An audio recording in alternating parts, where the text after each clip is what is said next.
Sada hodamo kroz praistoriju.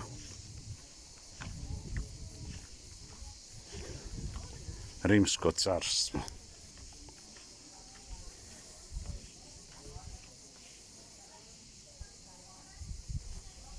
Civilizacija prošla.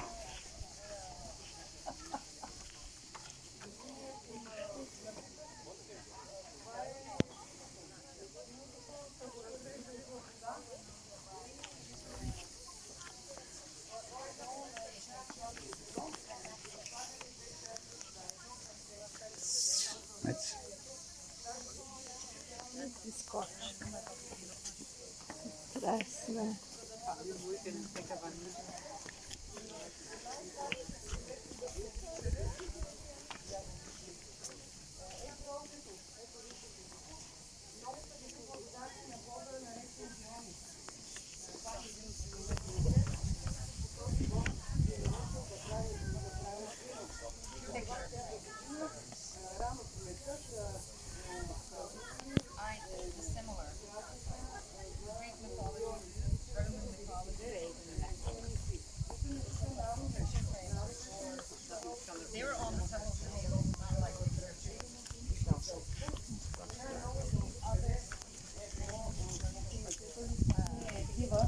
Затова тя не дозрява.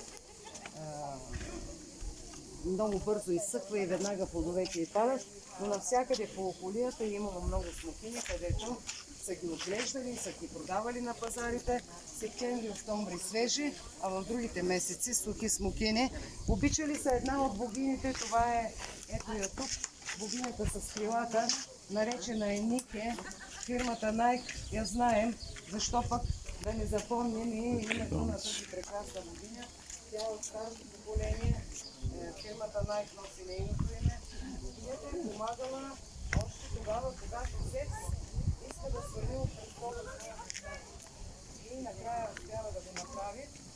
Това е тази богиня, която винаги е помагала на Зевс. Затова винаги заедно с Зевс са почитали и нея. Когато са правили храм на Зевс и с